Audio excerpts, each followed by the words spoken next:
來峴港怎麼玩？神秘的五行山越南版邁阿密海灘絕對必去。滿街的按摩店怎麼挑才不會踩雷？吃一餐米其林與法式料理要花多少錢？龍橋噴火秀最佳視角大公開，所有真實評價與隱藏攻略記得看到最後哦。一大早就跑來五行山，現在是8點54分。因為晚一點的話人潮會比較多，所以我們決定一大早就來爬山。走吧。我們到這邊第一步，我們先去買門票。除了一般的入場門票之外，還有一個電梯的門票。建議大家一起買，可以省下一些路程。它是不是那種越南版的百人電梯啊？但是比較小一點。這個是小人電梯哦。一般的門票4萬塊越南盾，你要再搭電梯是1萬5，所以總共加起來是55萬。好，我們買好門票之後，旁邊可以搭電梯。我們第一個任務要先去裡面最漂亮的懸空洞，直搗核心。對，晚點再慢慢一路逛下來。最底層這邊還有一個地獄門，它也是需要另外的門票。不過我們最後下來之後再下去這個地獄門。身為出國能坐就不站的代表，當然是花錢搭電梯上山啦。在抵達懸空洞之前，我們先用雙腿幫大家實測路況，究竟這段山路好不好走呢？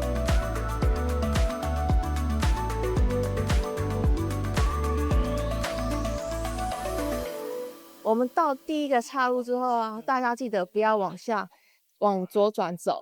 這邊沒有扶手，所以在走的時候小心一下地滑。一定要穿好走的鞋。慢慢走到上面一點點，我們現在再往右邊轉，因為大部分人流，他們應該也是直接直衝核心。這邊路標右轉。如果真的不知道怎麼走，跟着人潮走是最保險的。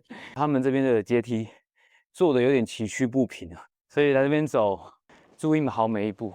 你後面的洞穴很漂亮在喘，不過哇，那景色很 crazy 耶。前面這該不會是賣早餐的地方吧？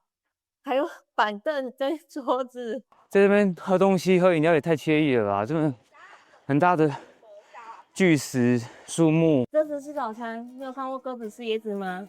它也吃太好了吧！早上吃椰子殼。对呀，哎呦！你影響人家吃到早餐了。我沒想到這邊也可以購物但這邊有現場擺攤櫥窗。前面是一個很有名的洞，我聽說那洞有點小，我覺得有那種密集恐懼症的人，我不太建議去這裡。因為這邊的指標都是越南文，所以會建議大家記得，你上來要爬山的時候，先用你的手機拍一張這邊的地圖，你可以參照地圖走。看到這個石像，直直往前走，就是懸空洞了。其實沒有非常的遠，只是中間的路一點點陡而已。一走進這個洞穴，馬上被眼前的陣仗給震撼到。門口有4尊護法神像坐鎮，裡面還有釋迦牟尼佛、地藏王菩薩和十殿閻王。不過，你以為這裡只是個拜拜的地方嗎？時間倒轉回當年，這裡更是越南英雄利用山洞的天然地形作為掩護，與女子炮兵分隊擊毀19架美軍戰機的歷史遺址。來到懸空洞，大家看到這麼廣闊，映入眼簾的啊，是很大尊的佛像，而且是不止一尊佛像，有大的佛像、小的佛像、寺廟。你看左邊還有中式的建築寺廟，在洞穴裡面蓋這樣的寺廟，很莊嚴的感覺。好，那中午時分啊，我們把視角往上面看，中午的時候它會出現耶穌光，所以那個光線照下來非常的美麗。除此之外，我覺得來到這邊還有一個靜靜觀賞的重點，我們看到旁邊的牆壁上，你不覺得好像我們吃的大理石麵包嗎？有不同的顏色，你仔細看，它就像是一個靜靜的一幅畫，是大自然鬼斧神工造出來的顏色。懸空洞這邊，因為是一個空洞的效應，所以講話還是小聲一點點，不要太大聲的喧嘩，吵到這邊的旅客。好好靜靜欣賞這邊帶給你很寧靜的氛圍。這個五行山啊，它是由金木水火土依照五行所打造的。以前它是為了躲避美軍的轟炸，所以對他們當地的居民來講，這邊就是一個天然的堡壘，把自己信仰的宗教也帶來這邊。所以這邊有很多必聞。我也覺得這個蠻奇妙，旅客可以留下，還是有居民在這邊寫上什麼？這個不知道是真的還是假的，因為它上面寫是辛亥年呢。從玄公洞出來之後，大家如果想要上廁所，從這裡過去就是免費的公共廁所了。然後這邊也有一區可以讓大家坐着休息。這邊的廁所啊很乾淨，跟泰國的很像。要先換拖鞋之後再進去廁所。提醒大家一下，裡面的廁所是沒有衛生紙的，要自備衛生紙。越南人秘密的拍照地點啊，就是從前面的玄空洞出来之後，这邊右轉進去，就有非常漂亮的三台寺跟景點可以拍照哦。我要吐槽一點，我來看他們地圖看很久，永遠都不知道我在哪裡，有沒有一個紅點什麼，你現在都不知道你在哪裡。我來到這邊看到他們越南年輕人在拍照，有讓我回想到我以前18歲在高中校園那種青春熱情的感覺。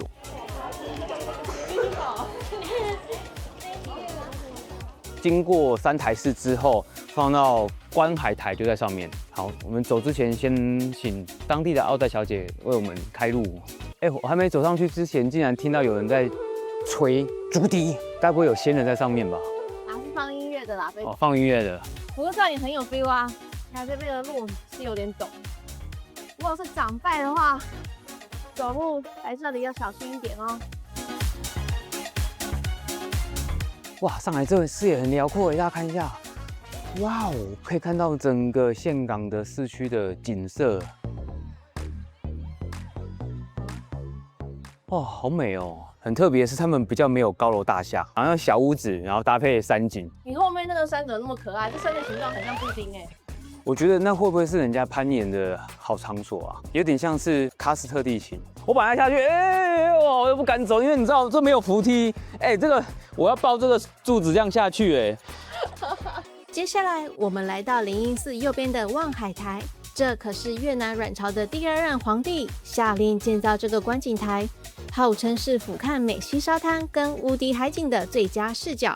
我覺得這景色沒有到很漂亮，不用特別走過來，真的就會景色像我家旁邊附近的公園而已啊。好，我們在來地獄門之前呢，要來這個小亭子買票，一個人是2萬塊越南盾。接着我們要潛入五行山底下最大最深邃的陰府洞，這裡把18層地獄的場景搬到了洞穴裡。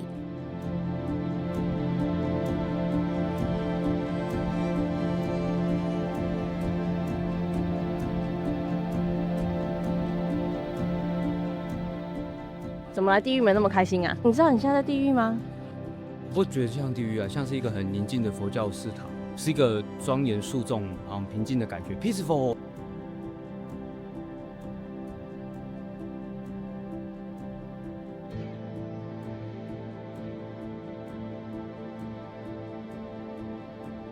右邊是地獄審判之門，這裡有一個天台界，應該是象徵你爬完上去之後，從地獄出來往上爬就到天堂了。經歷完地底的黑暗後，只要爬上這條通往天堂的階梯，看見陽光，就能體驗重獲新生的感覺。現在我們逛完了，時間是10點47，大家看到前面排電梯的隊伍啊，已經排到這邊來了。所以如果大家想要悠閒一點逛五行山的話，建議早點過來。結束五行山的早鳥修行行程，現在我們要切換成海島度假模式，前往岘港最經典的打卡聖地美西沙灘。我們要去美西沙灘前啊，看到一間法國麵包的生意超好，而且你知道他很聰明嗎？這邊有一排的 menu， 有韓文、中文、英文、日文、英文的菜單都有，還有人物的 logo， 不知道是不是 AI 做的，真的很会做生意耶。因為來這邊的世界各地的旅客非常的多，而且價格也不貴哦。有這種小的法國麵包，最便宜的我們看錯，這只要8000塊而已。而且你仔細看哦，它這邊真的是很貼心。因為你看它的包裝袋子裡面，這看起來應該是濕紙巾，然後還有醬包都準備好了。美西沙灘這邊，這個也是竹籃船嗎？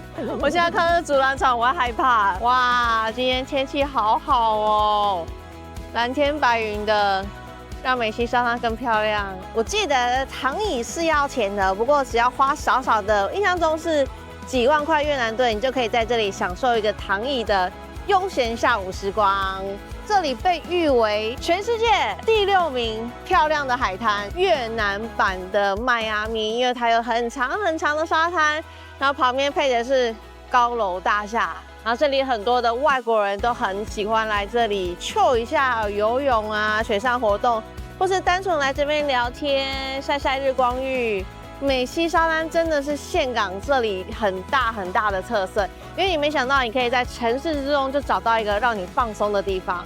白天來看的時候，哇，真的很漂亮。你看它這邊的沙，是這種細的，踩起來軟軟的沙，這讓我想起來我之前去菲律賓、去長灘島的時候那種感覺，非常的舒服。這邊還可以洗腳，不過我來洗手，我就是個怕曬太陽的亞洲人。看上面沙灘上面幾乎都是歐美人，確實是哎。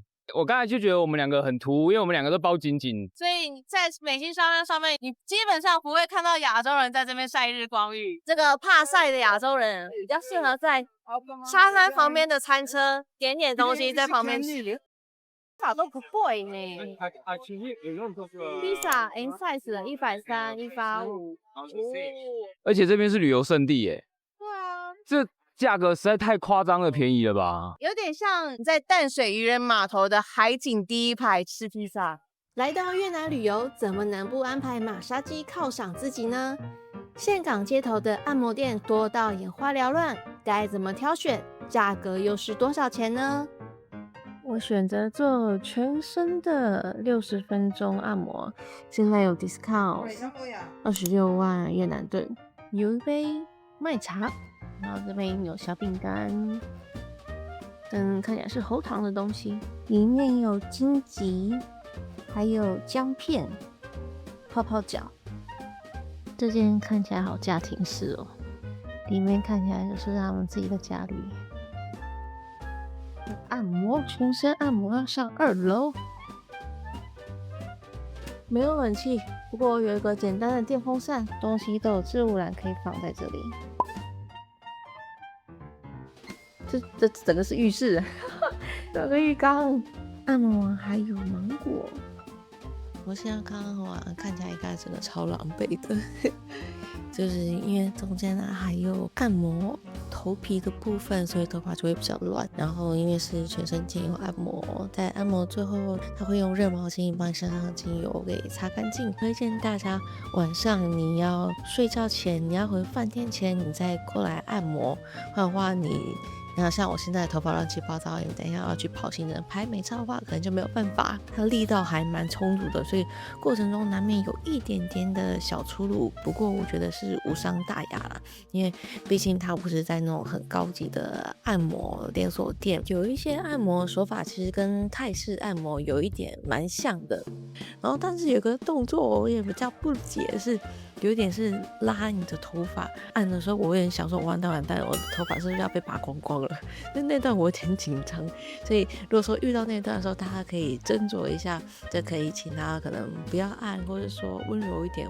因為我當下真的很害怕我頭髮是不是要少一半了。跟大家分享，我來峴港之前，因為要找按摩店嘛，找了很多間按摩店，在 Google 評論上面分數都超級無敵高，有的是4、5千，或者甚至有到1萬的評價，還是維持在4.9顆星的高分。觀察了一下，店家也很知道大家都會看 Google 評論，所以有的店家他會推出5星好評，送你小禮物之類的活動。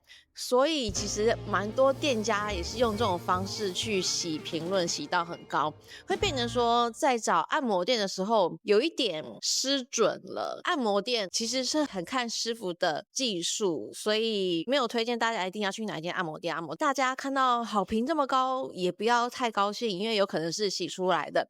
一點小小的心得分享給大家，你覺得這個店的感覺看起來乾乾淨淨的，店家人又很好，價格你也能接受，你就進去試試看吧。既然評價有可能是洗出來的，那我們周五就直接去吃榮獲米其林認證的越南菜餐廳。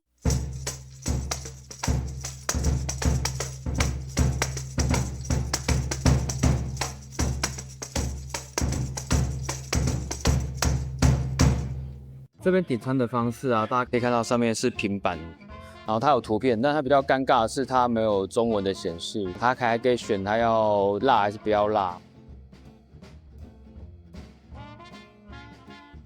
我發現啊，只要是還不錯高級的餐廳，都會有專人服務。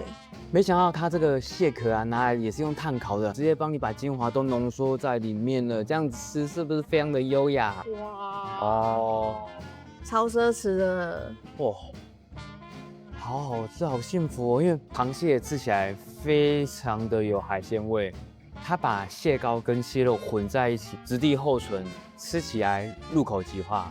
這讓我馬上一瞬間回到了泰國，在泰國夜市吃的那種小椰漿餅，外面酥酥，裡面軟軟的，不會過硬，有點香茅的微辣酸味。類似台灣版的碗粿，因為它把它弄得小小的。碗粿這種東西，你是台灣人可能吃得非常熟悉，但是如果你今天是世界各國的旅客，你來到這邊吃到碗粿，你會有新奇的感覺，因為這個算是比較不一樣的米料理，但是它是非常柔順的。我超級推這一道的，為什麼？這個讓我想到我媽媽小時候幫我做的客家菜包，再加上一個很厲害的東西，我從來沒有想到可以這樣結合。什麼？一個脆餅把它融合在一起，哇，這是一個很創意的吃法。沒有想到加上這個脆脆的感覺以及柔軟的菜包搭配起來，突破了我對菜包的認知。下面這一層是脆脆的底座，不過它是沒有包內餡的，主要的內餡啊都是在中間這層，看起來是有蝦米跟豬肉結合在一起。提醒大家，這晚上超級無敵辣哦！我以為是魚露，結果我們兩個摘下去之後，辣到眼淚要噴出來了，好辣哦！剛剛不是吃到一個超辣的辣椒醬嗎？來，這一碗甜點剛剛好。我原本以為白白的是杏仁豆腐，不過它是用起司做成的喲，配上旁邊的龍眼，很香哎。這道甜點很特別，是在台灣沒有吃過的味道。這碗甜點當收尾很棒。不過說真的，我覺得這間2024、2025都得到米其林的推薦嘛。從服務上來說，沒有到很貼心，因為通常我們點了菜之後，甜點應該會最後再上嘛。不過它甜點是跟我的主菜一起上的，不確定是不是因為團客太多了，服務上比較沒有溫度一點點，比我前幾天去的那種小店還要有點小失望啊。而且加上其實這個價位以及吃的這些內容，在現場來說，我覺得算是非常的貴。結論來講，這間就是過譽了。吃完正餐，下午當然要來杯越南咖啡啊！我現在來到越南岘港，這裡一定要來朝聖的咖啡廳就是越共咖啡。大家可以看到這邊的裝潢是非常有復古的風格。越南以前物資比較匱乏的年代，所以可以看到它旁邊的裝潢有一些以前年代的，比如說保溫瓶啊、湯匙，甚至是復古的花紋。像你可以看到它椅子，有的是紅白色的大花那種花紋，很像我們以前阿嬤年代那種時期的花紋。台灣有一種風格也很類似，就是客家的花布。剛剛薛仁帶我來的時候，我還想說奇怪，怎麼這個越共咖啡是不是很冷門，都沒有什麼人？我跟你講，你錯了。越共咖啡在越南非常的熱門，尤其在漢江旁邊那間越共咖啡廳，超多團客、超多觀光客會去的。所以我這次帶你來的這間啊，是遠離了那邊，這裡的氛圍比較安靜，而且你看這邊的環境又比較寬敞，又是樓中樓的設計，所以我覺得這間很棒。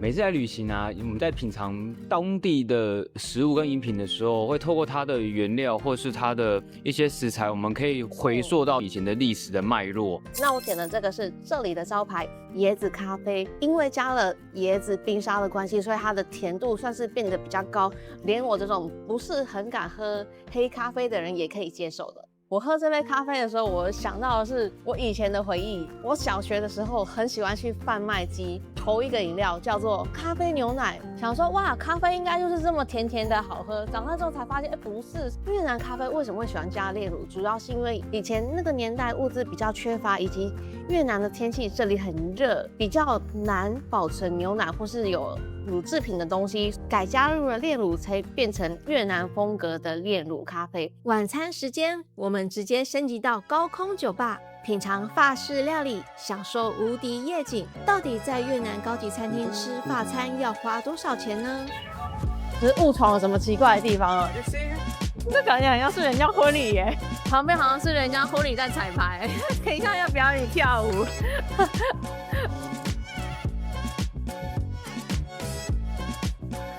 My reservation under my name, Sharon. Yeah. We got your table outside, but now the weather quite good. Would you like to take a seat outside to have some drink and then go inside for dinner?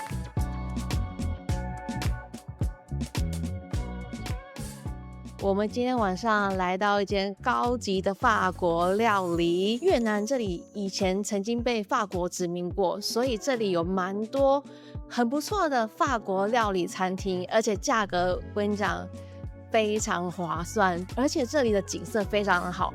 屋頂上面有一個戶外的酒吧，你可以看到漢江，以及看到山茶半島。我覺得白天是一個景色，晚上的夜景更漂亮。它是在一个非常高級的 hotel 上面，而且那无邊際的泳池，哇，看起來真的是遼闊無際。這間的行政主廚是曾經得過米其林星級的主廚，在這裡坐鎮。菜色是融合了法式以及意式的料理。那我們剛剛點了一個主廚的套餐，我們等一下來看看它的菜色。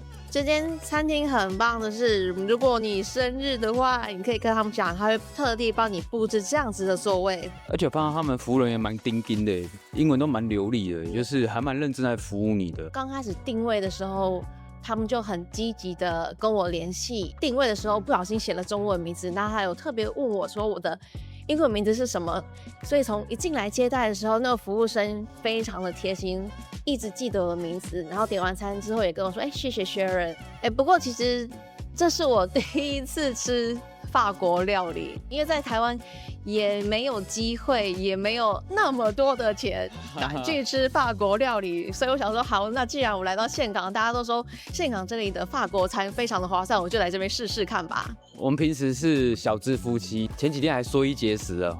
所以等一下，如果法國料理有我吃不懂的地方，請大家多多包涵。第一道開胃菜，外形很像印度料理的前菜，那它裡面包的是有點微酸開胃的鮮奶油的味道，包裹着鮭魚，還蠻好吃的哦。這個開胃菜也給過。這道的吃法覺得有點融合了越南的風格，因為它還配了一個脆餅，讓你配着生菜沙拉一起吃。有點可惜，就是它那個蝦醬太突出了，幹掉了其他的味道。芝麻餅看起來很多芝麻耶，非常的扎實。不就是一般的餅乾，應該要配它這個。法式料理是不是很講求一些創意的吃法？因為本身和牛的肉都是好吃的，它這個和牛還蠻軟嫩的哦，然後配上酸酸的醬。但是我就覺得說，到底為什麼要加上芝麻餅？加上芝麻餅也沒有額外的加分效果。也許就是單吃食材已經滿足不了有些人挑剔的味蕾，所以他要加一些特殊的吃法。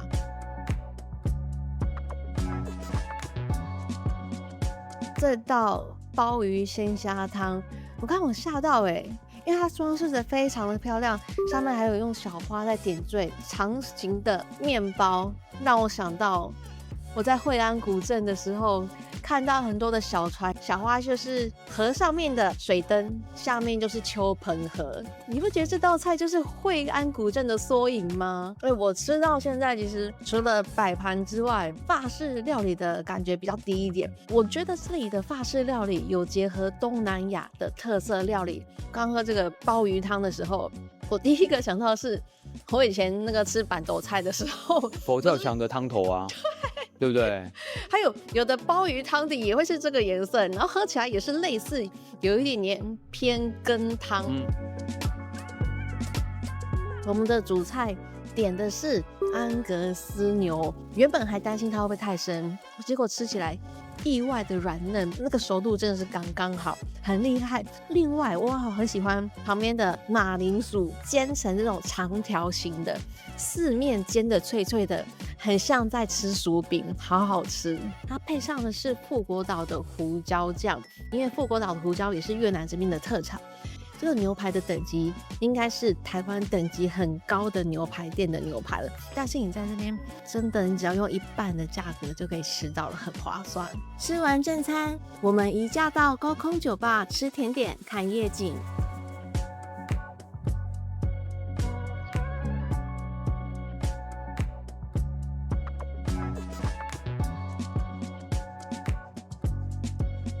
我没想到提拉米蘇是現場在你面前做耶，奶油非常入口即化，咖啡的味道也很濃郁耶。不過我說真的，可能它還需要一點點時間融合。我現在吃起來有一點點分離的感覺。甜點上的時候啊，我在想，為什麼這個甜點的分量比我的主菜還要大？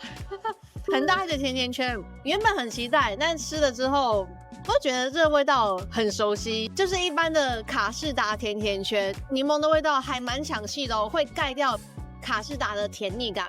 其實我有在想，這裡的法式料理也許比較適合歐美的客人。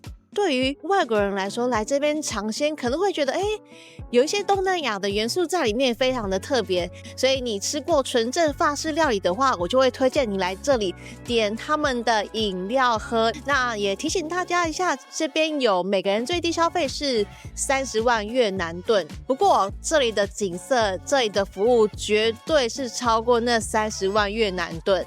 第一次的法餐料理，最喜歡哪一道？個人比較小愛吃，但是我覺得它甜點提拉米蘇做的味道層次很豐富。這邊的 waiter 啊，穿的很像工裝的衣服，非常有型，英文能力普遍都是非常的好哦，所以來這邊大家不用擔心溝通上面會有問題。這邊的景色白天晚上都非常的漂亮，所以我會還蠻推薦大家可以早一點就過來這邊用餐，這樣你白天跟晚上的景色都可以看到咯。最後要結束離開的時候，還有上一杯讓你 refresh 你的嘴巴的小調酒，有點酸酸甜甜的感覺，是加了芒果以及檸檬。雖然我剛剛已經用完餐了，但是我現在完全不想離開，我想再多坐一下哦。那他來這裡不用像我們一定要點法式料理，因為其實這裡很多外國人只是來這裡點個啤酒、喝個飲料就可以享受這邊的美景，會有點感慨，因為這樣子的景、這樣子的服務，在台灣你要花至少要花個3-4千塊跑不掉吧。然後服務其實這次我來岘港有讓我很大的改觀，因為不管說是我們去很便宜的小店，對，或是高級的餐廳，服務是已經用心到會去觀察每一桌客人的反應。我基本上手不用舉起來，我只要眼神跟他對到，然後扎一下眉毛，他就知道我要幹嘛，他就過來了。對，我猜他們5年到10年之後，旅遊業應該會再蓬勃發展。這邊有點像是以前剛開始要發展的曼谷哦，因為像現在的曼谷近幾年，對，物價有開始漲，但是越南它還在發展中。我們來到這個高空酒吧，沒有限時，沒有趕我們，因為我們其實已經付了錢，沒有說先生不好意思，你用餐時間到了哦，2個小時，請你趕快付錢，趕快滾。花少少的錢，可是獲得尊重跟服務的品質，真的是你超乎想象。還有一點是越南這邊的優勢，你會發現這裡的人力很充足，而且服務生都非常的年輕。哦，對，我有點嚇到哦。旅遊就是要感受這種年輕的氛圍，你會覺得你瞬間年輕了10歲。體驗完高空百萬夜景，我們換個視角，直接搭船遊漢江。河面上的景色值得特地來一趟嗎？哇，我們現在來到什麼夜店的場所？後面的船一艘比一艘還要亮七彩霓虹的。我說實在，來到這邊會讓我想到之前去泰國昭披耶河搭遊船體驗，但是這邊是越南版的，目視一下漢江，河道非常的寬。來遊漢江，我們主要會去看前面的龍橋嘛。那龍橋的噴火秀是每個禮拜5、6日的晚上9點會有噴火秀。有2種方式可以欣賞，一個是在龍橋下方，另外一個就是像我們這樣子悠閒的搭船遊漢江。但是呢，通常是8點15分那個場次的遊船才有機會在船上看到龍橋。我們今天很可惜的太晚訂了。8點15分的場次已經滿了，所以我們現在訂了7點15分的場次，但是也沒關係，就帶大家來看看這個遊船大概可以看到龍橋的位置是近還是多遠，看一下船上的設施。會不會覺得後面的燈光搭配的好像都太突兀了？非常的亮，你看這個是非常的粉紅，那邊是七彩霓虹的顏色。我們來體驗看看越南美學的遊船。然後這次的遊船票我們提前是在 KKday 上面訂购的，訂購的鏈接我放在影片下方資訊欄。那提醒大家記得提前10分鐘到現場來，現場這邊有非常多家的遊船業者。我在 KKday 上訂的是這間，我不會念誒，你爽嗎？你爽。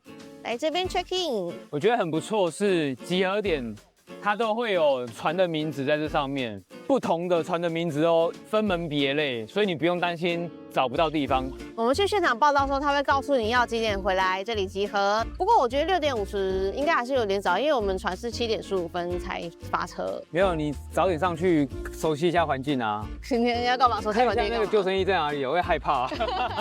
因為這邊的船太多艘了。所以你跟櫃檯小姐報到之後，他會有人帶你走，免得你上錯船。我們好像是前面那艘，对不对？啊，看到了。貌似他沒有劃位，所以上去自己要去找合適的位置啊。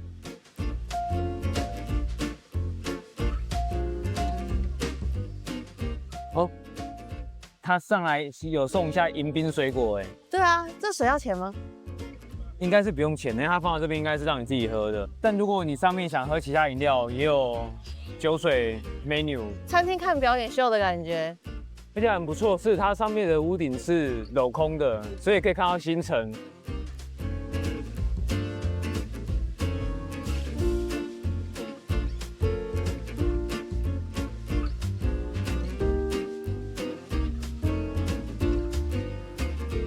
喂公子吃水果。沒有服務生餵你，老婆餵你。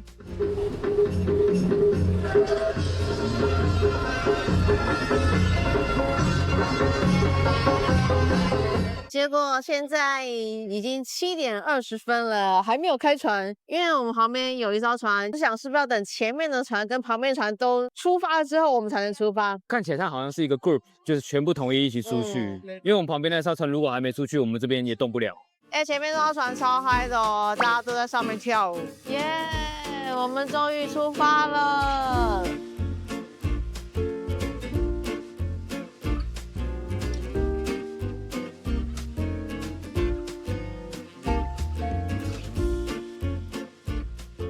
我觉得坐上來比我想象中的景色還要漂亮，因為有一些大樓的燈光藝術是我們在地面上、在路邊上是沒有辦法看到的，你必須要搭上船之後才可以整體性的看到這些燈光建築。因為河道很寬哦，所以你那個視野非常的廣闊，非常的讚。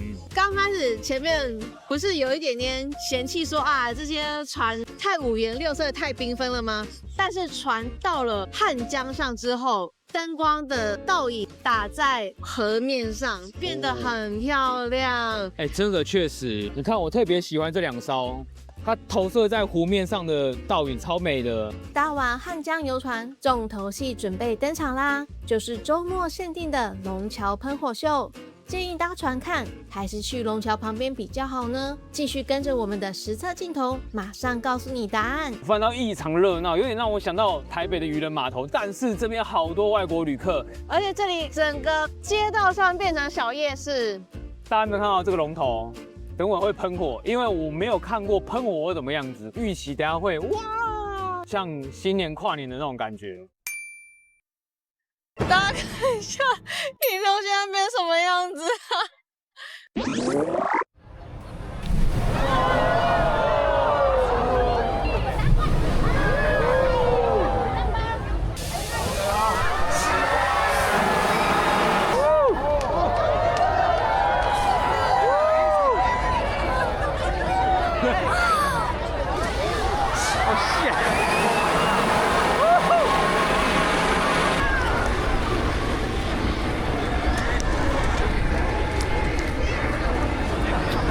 我整個淋濕了。我沒有想到，本來是噴火，然後後來噴水，這超涼，全部都淋濕了，大家都超嗨的。因為前面那火真的很熱，但是我發現後面不大對勁啊，怎麼開始要噴水之後，全場都在叫，覺得蠻開心。這是我出乎我意料，就是旅行很快樂，就是你永遠不知道下一秒會冒出什麼。原來在龍下面是這麼嗨，這麼有氛圍，因為大家都玩瘋了。然後有一些小孩子就穿雨衣，他們應該是本地人，知道準備要噴水。然後我們那些外國人說哈，噴什麼水？不就噴我嗎？然後一噴說哇靠，然後那個水就超快的，好像是那種颱風天，然後風吹很大，然後大家往後面跑，所以超好玩的。是不是覺得幸灾樂禍？我看老公淋成這樣，不是，因為我跟雲流想說要給大家不同的角度，所以我們是分開拍攝。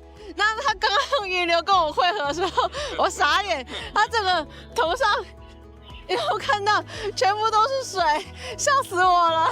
我剛原本以為你下來之後會罵我說怎麼讓你在上面淋雨，結果還好你玩得很開心，我就放心了。就也在當中啊，這就是旅行開心的樂趣。但是記得啦，就是如果你今天身上有帶貴重物品，不要被水淋到，因為我看到很多人把 iPhone 藏在下面。下一集帶你前進絕美的惠安古鎮，墜入浪漫的燈籠美景，欣賞一生必看的震撼表演秀。最完美的惠安行程，千萬別錯過哦！喜歡這支影片就按下訂閱，開啟小鈴鐺，然後分享給你的朋友。我們是創世小夫妻，下集見。